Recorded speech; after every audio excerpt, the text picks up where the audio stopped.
Okay, so I just want to make a quick little video. I apologize for my shadow in advance. It's just the way we're walking. So I put in my prong, and I believe that Valerie said that you guys weren't super happy with prongs. But I just kind of want to showcase what a happy guy he is with one on. So a little bit of pressure to help him. Yeah, good boy. Help him turn. Or to stop pulling. Let's go. Good boy. So what I was finding is that with a slip lead, and I think you guys had a harness on him, his reactivity towards other dogs was kind of fueled. So that pressure source is something that he's really, really willing to deal with. So he's more focused on the frustration of not being able, let's go, good boy, not being able to, go towards whatever trigger. Sorry, I lost my train of thought. Got a little distracted. So he's able to put a lot of pressure into that, and it causes that frustration because he wants to, initiate with them, blah, blah, blah. So what I found is with the prong, because it's at a discomfort level that he wants to remove, he's more aware of it. I'm not needing nearly as much pressure as I would with the other restraints, if you will. He's able to disengage from those triggers immediately. So if he's she's gone now, but we just passed a little spaniel a minute ago, and he super perked up towards her, and I just put a little bit of pressure on his collar, said, let's go. And he immediately was like, all right, we'll walk over this way.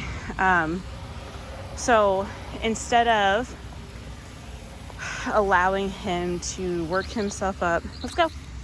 Yeah, good boy. Manifest his snarky feelings towards dogs and things like that. Are we walking too fast? I'm sorry, bud. We'll slow down. I'm able to disengage him from those triggers, and they're not really triggers anymore. I think he's naturally a super defensive dog. Out in the yard, he doesn't like when other dogs crowd his space. He has to kind of warm up a little bit. And so when I first put him out, I make all the dogs leave him alone, and he's totally fine until it gets to a point where, if we're taking a dog in and out of the yard and he comes up to the gate and they all also come up to the gate, he'll kind of turn around and snap at them a little bit. And it's super short, but I guess it's one of those things that really depends on the crowd. So luckily he's with dogs that are like, okay, we're sorry, we'll back off. But if he's with a dog that doesn't feel this, that's going to reciprocate that feeling, that could be super problematic. So I'm really trying to show him that he can just move away from those things and not need to create his own space by making them move through aggression. But again, the prong collar has been really helpful, and just interrupting that beginning stages of arousal. This bird is very loud. So again, instead of him leaning into the leash and wanting to move towards the dogs, I just simply apply a little bit of pressure away from them, back into me, and I say, let's go. And he's like, all right, cool, let's do that. No problems there. Haven't really had to do much as far as a correction goes, which is, I think, what maybe is the assumption with the prong collar. I'm certainly not just out here wailing on him with that prong. It's definitely more negative reinforcement, where I'm just applying a little bit of leash tension in the form of pressure, and then let's go. Good. And then as soon as he moves into that leash, into that prong, to turn off the pressure, I embellish the release of the pressure, and then I reward him. Normally, right now, I would be rewarding him with food, but because I only have two hands, one with the leash and then one with the phone, I'm not able to do that. But just know that when I say good or yes, that is me delivering a reinforcement to him. We'll start wavering that off to where it's not every time.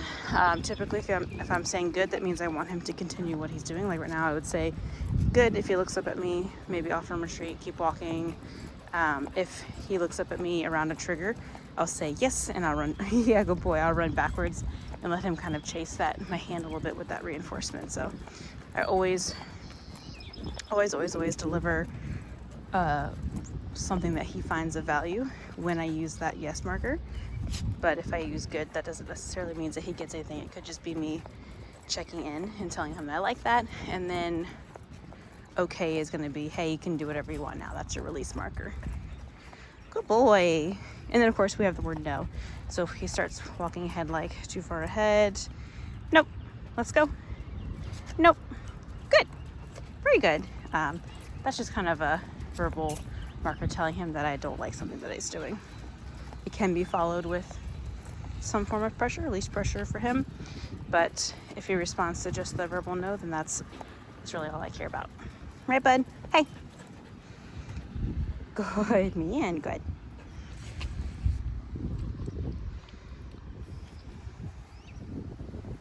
Sit.